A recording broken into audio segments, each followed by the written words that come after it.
And this is the final season of The Handmaid's Tale. I know those last 2 episodes probably killed you, didn't it? Okay? But no, let's go ahead and get the party started, right? Okay. So first coming out to the stage, we have Amanda Brugel, who plays Rita. Next we have Sam Jaegar, who plays Martuella. Madeline Brewer, who plays Janine Linda.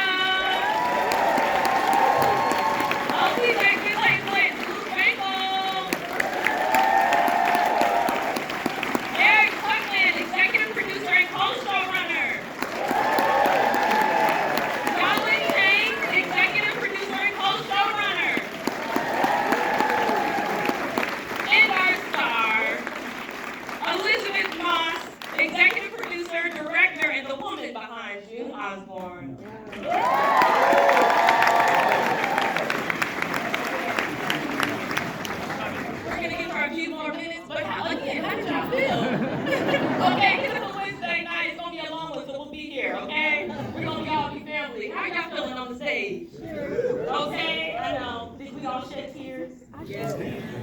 Episode 9 was, I screamed. Okay, literally, right? We can take a seat.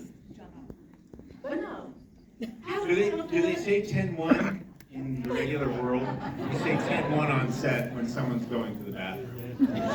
She's 10-1 right now.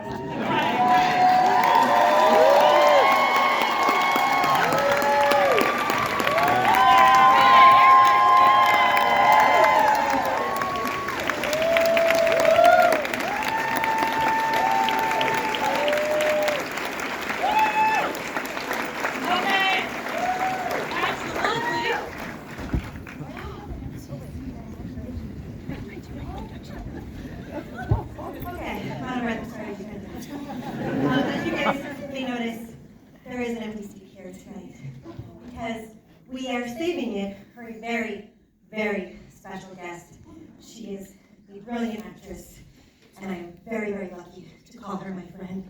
And we are so lucky to have her here tonight, Alexis Bledel.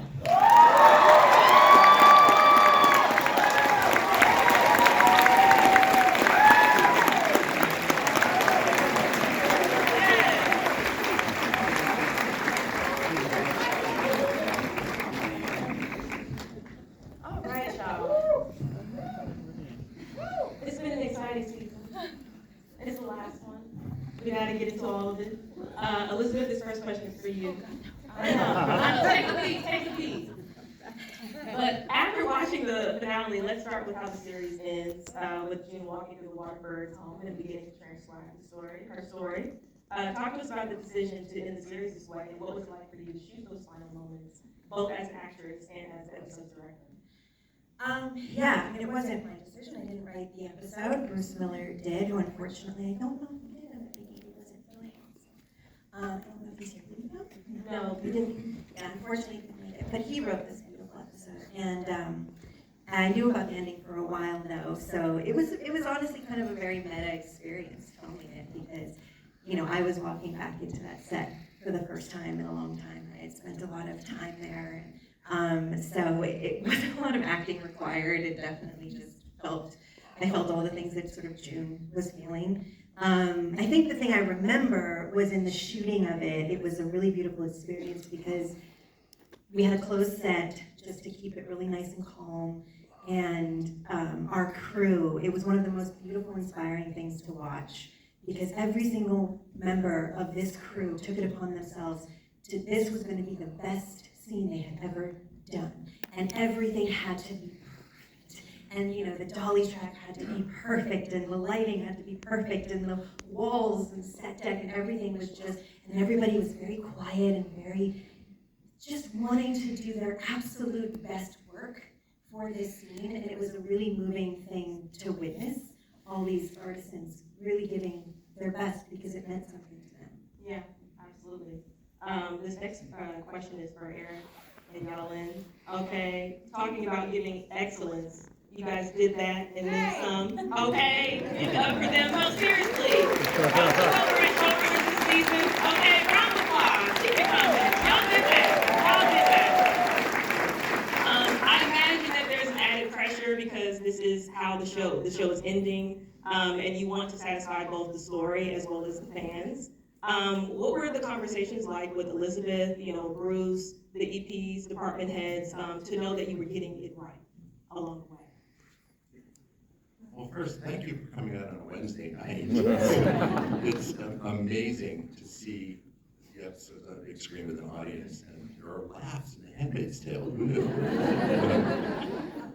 We just wanted to tell an honest story this season. We wanted to really tell an authentic story. Not everything is wrapped up in a bow, but we wanted to make sure that each of these amazing actors and the ones who are not quite on the stage yet had essential, vital things to do. We have the most magnificent ensemble. So we just wanted to put together a puzzle that made sense and was moving and memorable, because you guys have been such loyal, incredible fans for such a long time.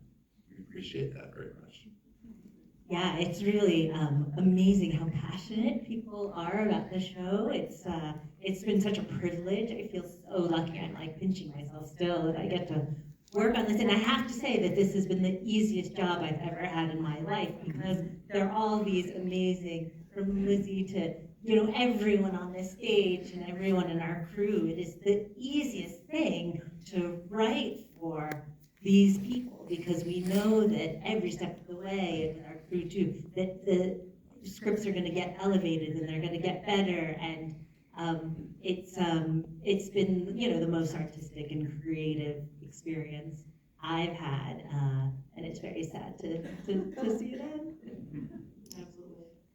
OT, this next one's for you. Listen, Luke was not playing around this season, okay? He wasn't waiting to make decisions. He got very active within Mayday, and he was like, listen, June, I know you got some things to say, but I'm calling the shots this time around. What was it like to see this character, as a turning point for you as an actor, and was it a turning point for the character for you? Well,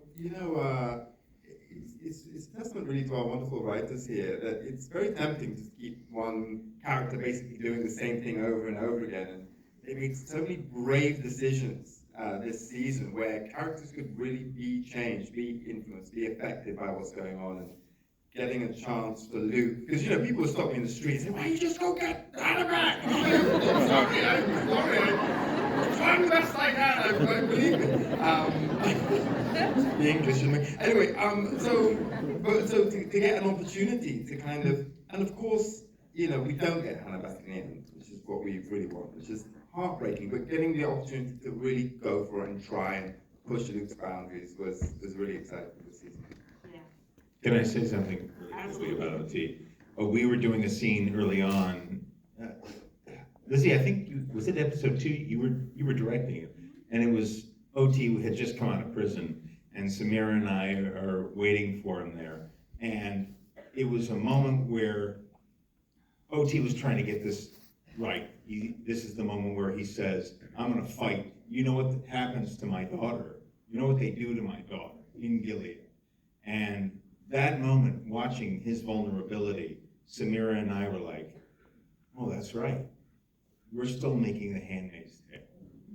The caliber is so high, and we have to step up."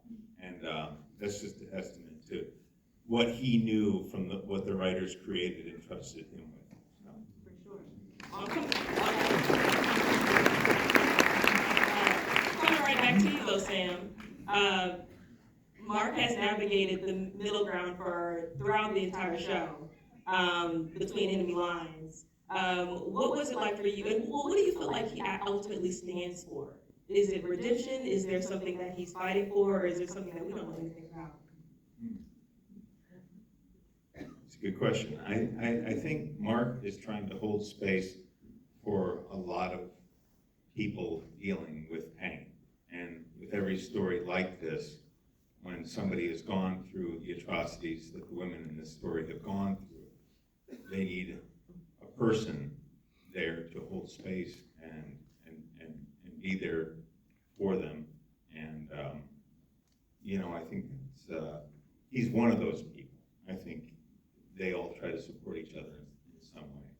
And the other part of Mark, I think, is this belief in freedom, belief that we are, as much as we shit all over our country, and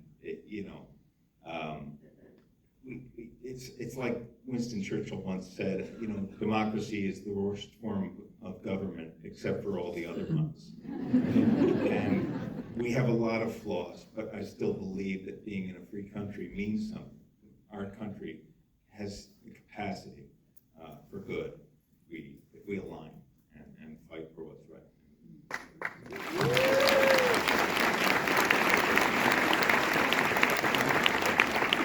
Amanda, Rita has had complex relationships with both June and Serena, two women who represent polar opposites of her past.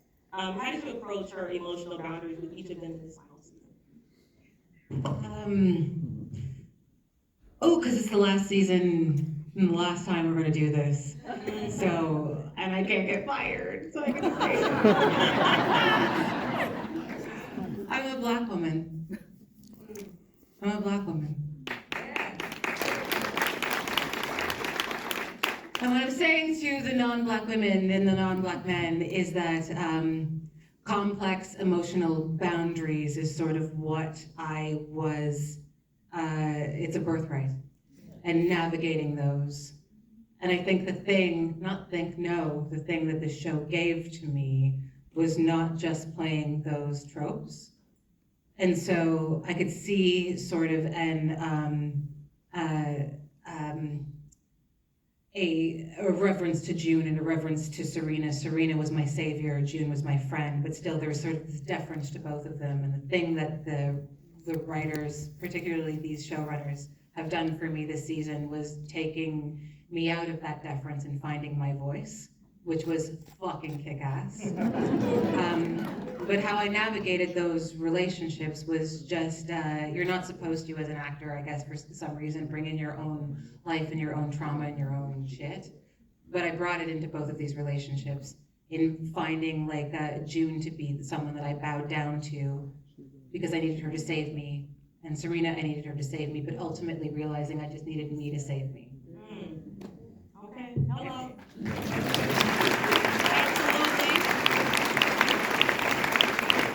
Madeline, you've spoken about Janine before being more than her trauma. She is hope, she is love, she is courage, she's humor. How did you balance that optimism with the darker realities that she faces this season?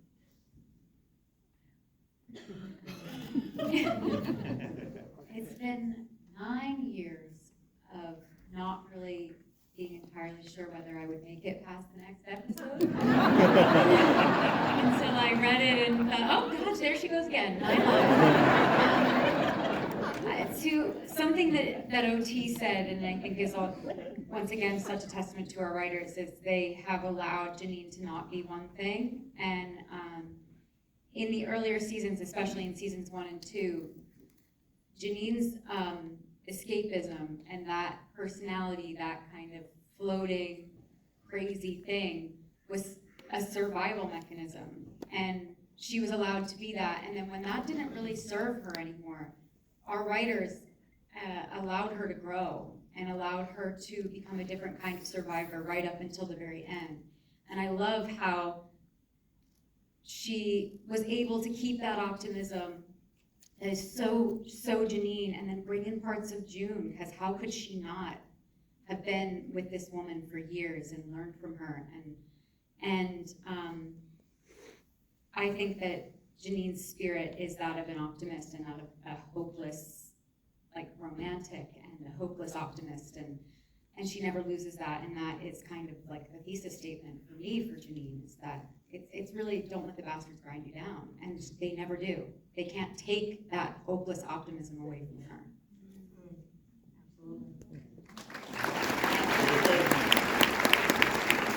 Alexis!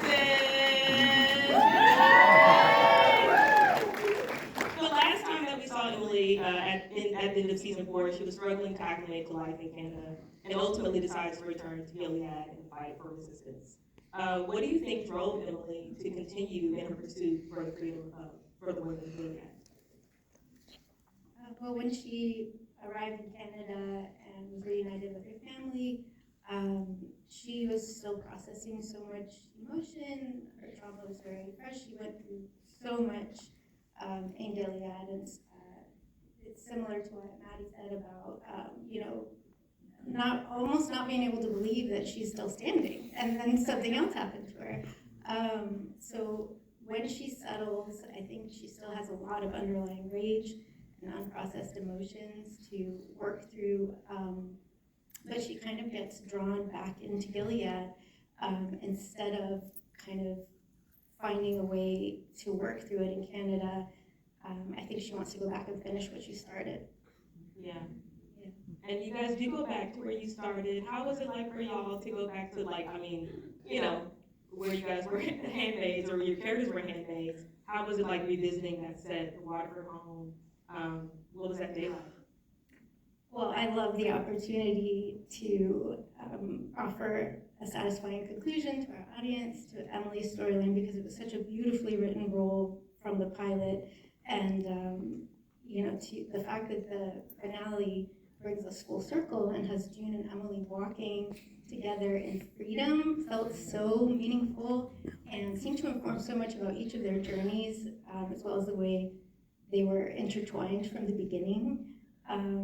So being back on set in the context of freedom felt very different. I almost expected to have the bonnet on again and have to sort of peek around it, and I was like, no, it's a totally different feeling. It's amazing.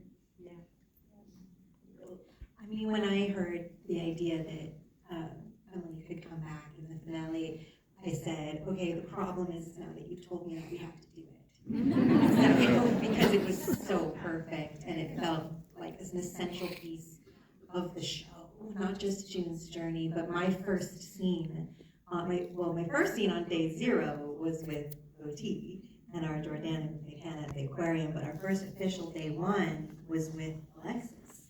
And she's why June became who she is. She was the first Mayday resistance fighter that June met and was her inspiration. So it just, once I heard that, I was just basically stressed about it for the next year and a half, whether or not we were actually going to be able to get her to come back. And then keep it a secret for so long, which was also another challenge. So it meant so much to me personally, as a friend, and Alexis knows that. And also she so much. It was a really show. She was such a huge part of the show for us.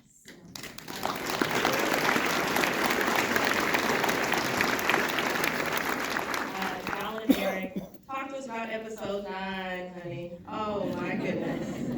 Which, Eric, you wrote, and where much of the action comes to a head. There were some shocking and very heartbreaking moments. What were the conversations that you had with one another, with Bruce, with Elisabeth, for the penultimate episode? Well, I got very lucky because those story elements landed in that episode. So it was the culmination of a lot of the emotional arcs with characters, in addition to those big set pieces.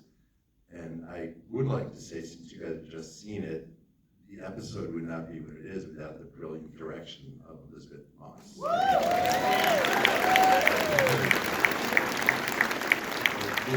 Heard us pitch that episode to the suits, to HULU and MGM, and I think when she heard the content of that episode, she raised her hand and said, I know I'm directing the finale, but I think I'd like to direct that one as well. And of course, that was the best news for me, because Lizzie's directed one of my other episodes, and it's never in better hands than Lizzie's hands. I mean, she invests so much passion and creativity and imagination. We're in the Directors Guild, so I'm talking about the director.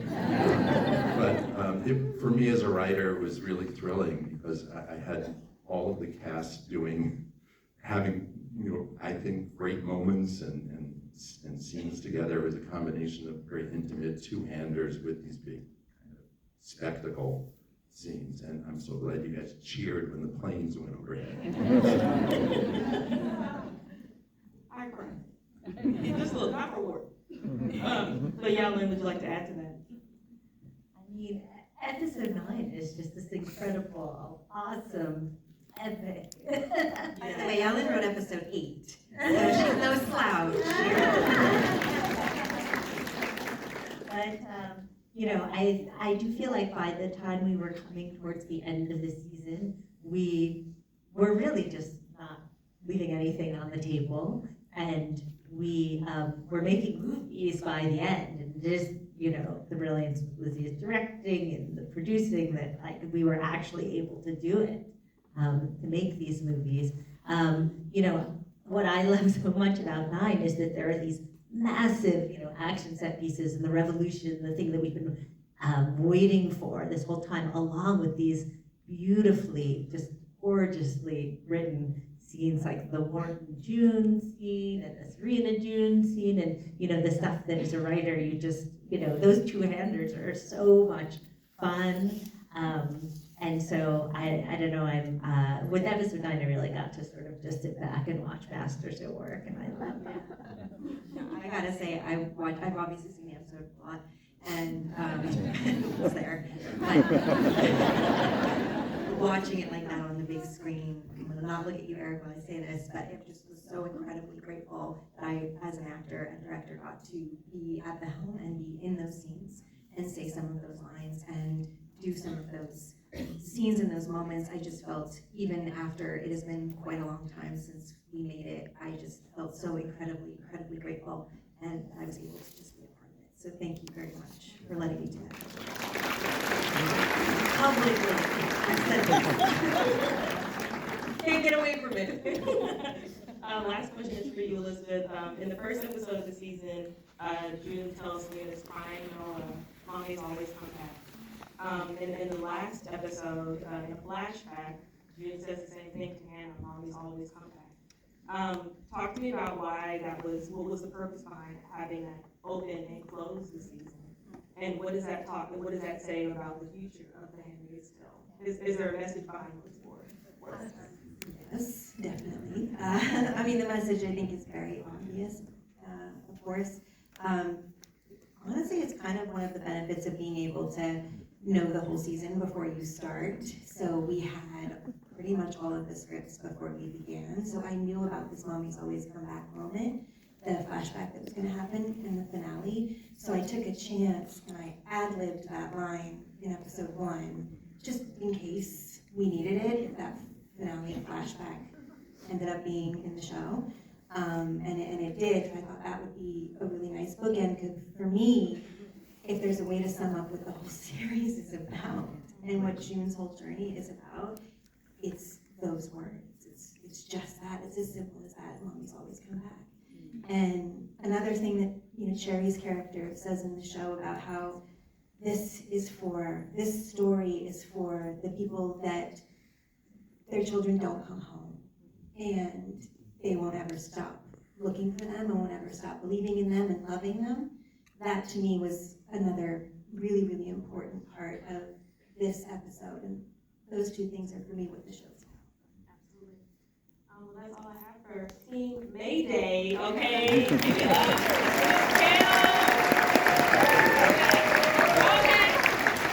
Great. Real quick, can I see quickly, how many people watched this last episode for the first time just now? Okay, just real quick.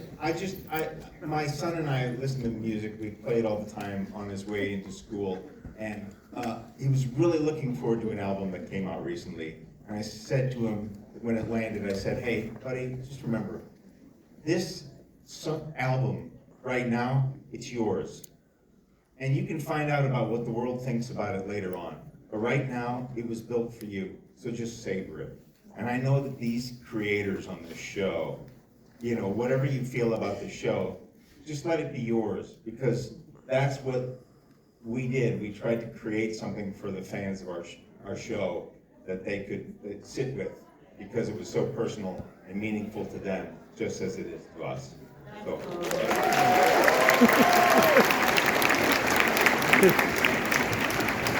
Just so you guys know, there is another panel right after this with Team Gilead. Yes. Stay seated. Yes, stay seated. Stay seated.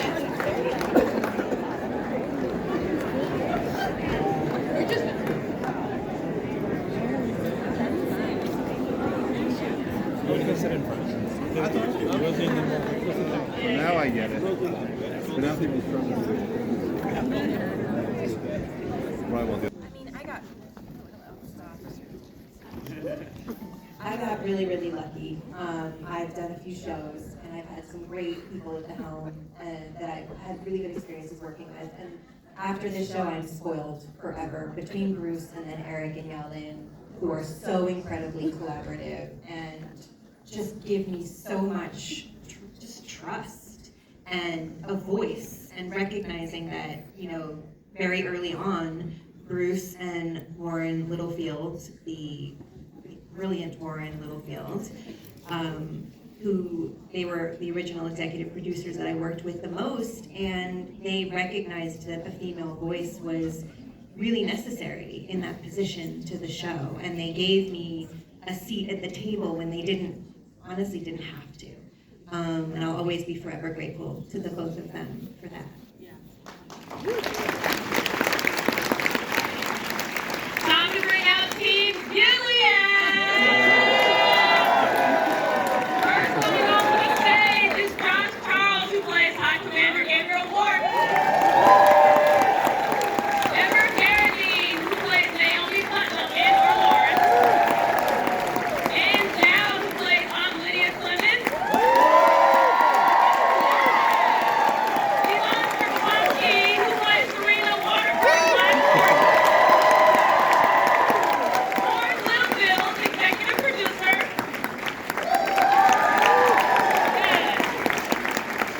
And of course, still on the stage, we have our star. First question is with you again, Elisabeth. Yeah, I know. So we gotta start with you. You know, number one on the call sheet, baby. How have you evolved as a director and actress throughout the 6 seasons of The Handmaid's Tale?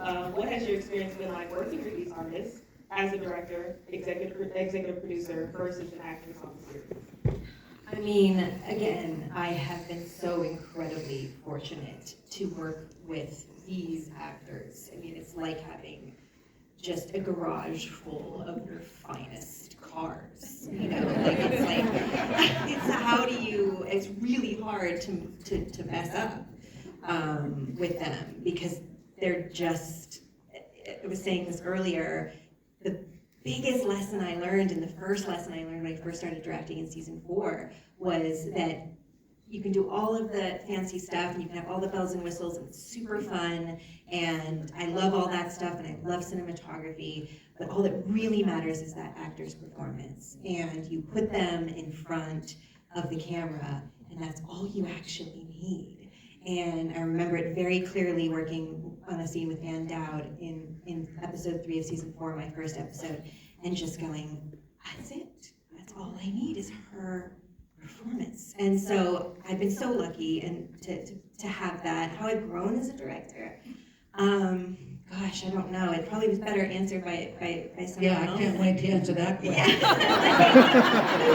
Can you answer that for me? Do you have an answer? Well, I don't want to interrupt. No, please. Please interrupt, please. You want to find director? She's sitting right there. And I'll tell you what else. She knows all of us, all of our characters, like she knows herself. And to be on a set with someone who knows that and shares that and has the patience of Job, she's sitting right there. She's magnificent. Warren, when you first signed... Warren, when you first signed on to this adaptation of The Handmaid's Tale from Margaret Atwood's novel, what was your primary goal in bringing the story to life on the screen? Did your vision evolve at any point throughout the seasons? I think when I read Bruce Miller's words, I felt that it was such a powerful message of rebellion, of fighting a very feminist story, so interesting that Bruce did the adaptation. And yet he had such a deep understanding of the material and had lived with it for so long. And I think Lizzie and I were kind of united in the moment in a 2-hour phone call, and kind of said, well, I'll do it if you do it. And I think Lizzie's words were, I think we have to. And And we wanted to honor Margaret's vision through Bruce's interpretation, because we thought, and again, this was developed in the Obama years, we could see the far right on the horizon throughout the world. But we love the message, echoed so much in this final season. Don't give up the fight. And we just wanted to do justice to what was on the page. Absolutely. Yvonne, you listen.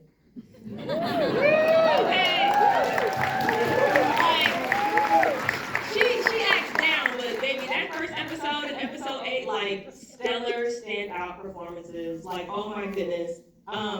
In the pro-Gilead speech that's in episode 1, where you're like preaching, like, I mean, God bless America, like, I mean, going in, you know, very much promoting Gilead, but then later in the season, you know, in episode 8, when Wharton brings out the Handmaid, you have this anti-Handmaid, you know, speech where you have the same passion and vigor with both performances, but from different perspectives. Talk to me about Serena's transformation throughout the show, and was this like a big, you know, 360 for her completely, or 180?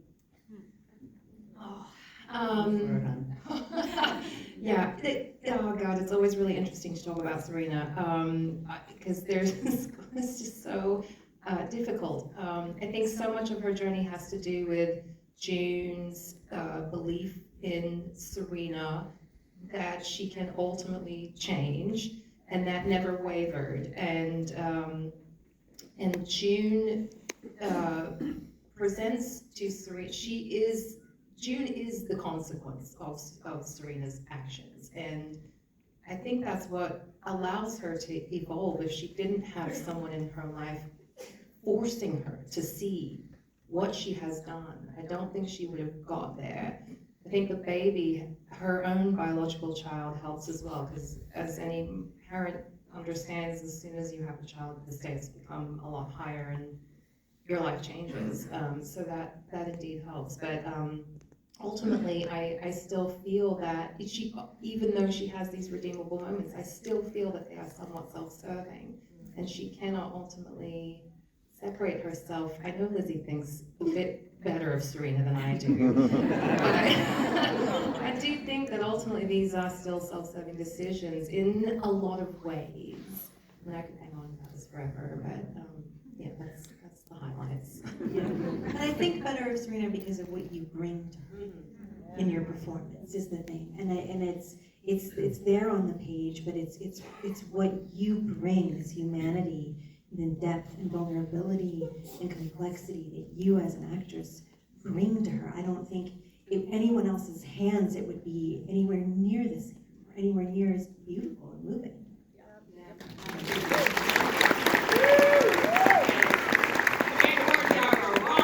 He was turning a new leaf, and here he came. This next question is for Anne. Over the course of The Handmaid's Tale, we see Aunt Lydia's character go through significant development, and we see her finally start to question her loyalty to Gilead. Finally, okay? As the series comes to a close, what has it been like for you to explore her vulnerabilities and struggles with power? I'm sorry, sweetheart, the last part again? What was it like for you to explore her vulnerabilities and struggles with power? Oh, man, I'm thinking of episode 8. To come to terms with what you have done with your life, and to come to terms with what you thought you believed to be right and true, and to realize that in fact you were not right.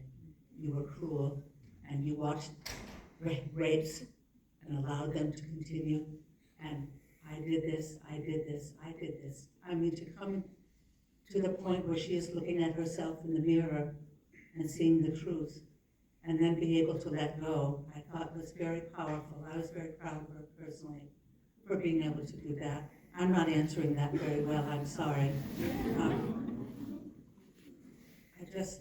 And then when I saw her face at the end of this episode 10, and it was all over her face, I mean, I speak of her as though she's not me. Just what she realized she had to do. She had to, first of all, let go of Janine And it's her love of Janine that broke the wall down around her and crumbled the wall around her. And she had to not only let go of Janine, but rescue Janine and give her back what belonged to her.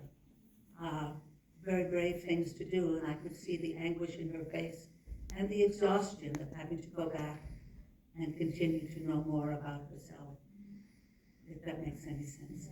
Yeah, absolutely. And we'll know more about Aunt Lydia in the Testaments. What's that? I said we'll know more about Aunt Lydia in the Testaments. Yes, maybe, let's see. I've been told to say that. Forever, Naomi has long been a devout Gilead member, but she finally turned a new leaf in episode 10 by releasing Janine's daughter. What does that scene tell us about Naomi's development over the seasons, and how do you interpret her place in Gilead moving forward? Well, I think there's no scene in episode 10 without looking at this scene in episode 9 where Lawrence is sending her off and asks her to read the book. Sorry, that scene makes me so emotional. Bradley in the airplane with his hand over his heart. So I think there's no 10 without 9, really. There's no evolution of Naomi without that scene. And after we filmed the scene in episode 9, or after I read it, I texted Eric Tuckman and I said, thank you so much for finally giving Naomi some humanity. Because, you know, in Gilead, we're in outfits and we're all sort of being devout. And I think that what the writers have done such a great job is, you know, over the course of 6 seasons, it's given everybody the time to sort of chip away at who these people really are in their souls and in their hearts. And we get glimpses of it, and as more has been taken away from them, we get to see more of it. And so I think by 10, you know, I think Naomi is tired, and I think that there is a glimmer of Naomi that loves Janine. You know, there's part you cannot not love Madeline Brewer, and you cannot not love Janine. And I think that she knows, I'm gonna call her Charlotte, will be safe with Janine, and she makes the maternal choice. And I think that's what all of episode 10 to me is about. It's about, you know, after I read it, I felt like it was maternal. I felt like I had read something that made me feel like I was a little kid in the playground and I'd fallen and scraped my knee, and my mom came over and she picked me up and she dusted off my knee and she said, get back out there. Like, that's the energy to me that I felt from 10, and you know, I think Naomi had a little to do with that. Could I just say one more thing about Janine, since she's mine? I'm sorry, but realizing that, well, you know, she does. I try to convince her, you know, her wedding's coming up. I have a lot of questions. Okay, now what was I going to say? Oh, who does Janine belong to? For Lydia to think of the question, who does Janine belong to? She doesn't belong to me. I'm not her mother. She belongs to herself. And who does that child belong to? That child belongs to Janine. And coming to terms with that truth, I think, was the most powerful thing Lydia's ever likely to go through in her life. And I'm grateful for her. Yes, it absolutely does. Josh, as a new addition to the world of Gilead, your character reveals some truths this season that completely betray the audience and take June and Serena's stories to unexpected places. What was it like reading these scripts for the first time, and how did you feel stepping into the role, as well as also working with Elisabeth again? Hi, everyone. I'll say this before I answer the full question, just since this is for your consideration, just my own comments about Miss Elisabeth Moss as a director, who I think it's extraordinary what she was able to do. I mean, to produce, to direct, to star in this material, and be that invested, and be there for your actors. I mean, I always feel actors make the best directors. It's not always the case, but I do think it's the case most of the time. And it's about taste. It's about, like, creating a sense of safety, that you can take risks that you can fall on your face and that's going to be okay. And that encourages you to try and reach and push yourself. And I can't speak enough about the talent that this woman is. And, you know, me coming into this journey is not something that I would have done had I not probably worked with Lizzie already, because I saw how invested she is in the material as a producer on the other show that we did. And so I felt that, but I also was very nervous just coming into a show of this caliber with this incredible cast of actors and crew and writers. But I think I was welcomed with open arms by everyone, and really felt like it was my duty to just sort of fit into the ensemble, you know, play this character and how he serves the narratives to finish this story. But it was definitely daunting just to step in, but she was right. Everybody was really great, and I felt very welcome right away. Yeah. What did you think about Gordon when you first read him? I mean, he's a character that we don't see until. Yeah, I mean, I think for me, look, I mean, he's the heavy, he's the villain of it, but I think what was interesting for me when I read it, and Lizzie and I had a really long conversation, and I thought it was all about the shadow, you know, it was just really interesting to explore a character who's so inherently, you know, he's obviously a fundamentalist, a true believer to his core, but and incredibly capable of incredible cruelty, but also really kind, which makes that cruelty even stand out more. And I thought it was really interesting, the juxtaposition of someone who wants to lead, who has these very strong values, but also has a hole inside of him of really wanting a family. And I thought that was really interesting to play both of those things at the same time. It was just fun. It made it more complex for me, but yeah. That's all I got. Josh, if I may say, he really made this season better for us. He asked questions. This is what he does. I know from working with him a couple of times now. He really minds the material. We've talked for 90 minutes, I think, before he even said yes to doing it. And he asked questions. He wanted it to be this, and he wanted it to not be this. And he was incredibly brave in not shying away from this man being very evil, and at the same time being in love.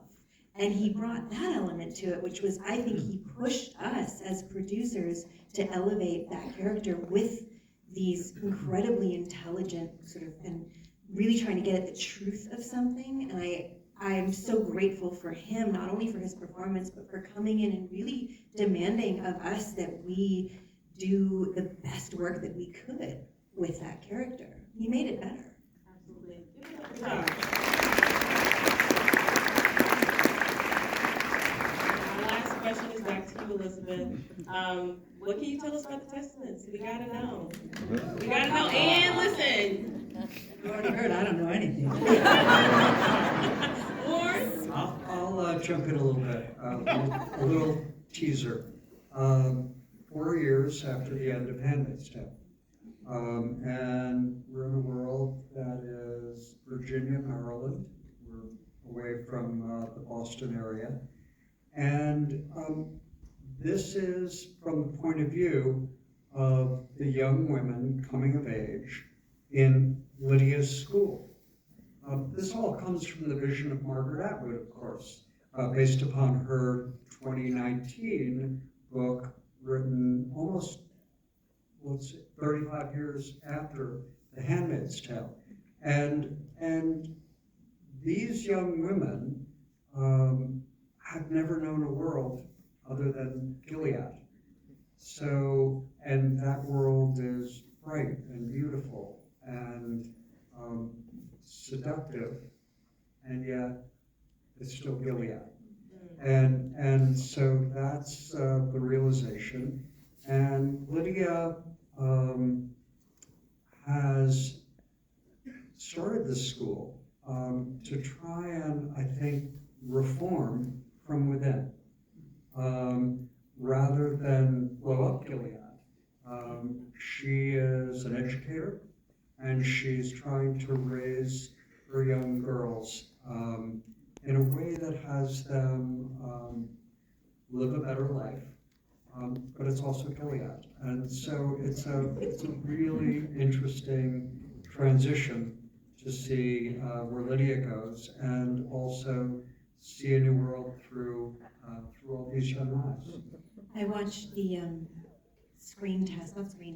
camera test, and I cried. It made me cry because there was something so moving about seeing these beautiful young women, these really vibrant, smart, funny, great girls in this world of Gilead. And there was something so striking and moving about it.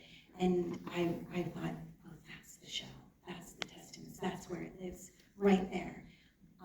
So I think it's going to be, it's definitely going to be something I think that is going to be something good to watch. But it was moving seeing that, and that's when I think I sort of discovered really what the show is. Yeah, absolutely. Well, please give this panel a round of applause. Thank you, Juliet.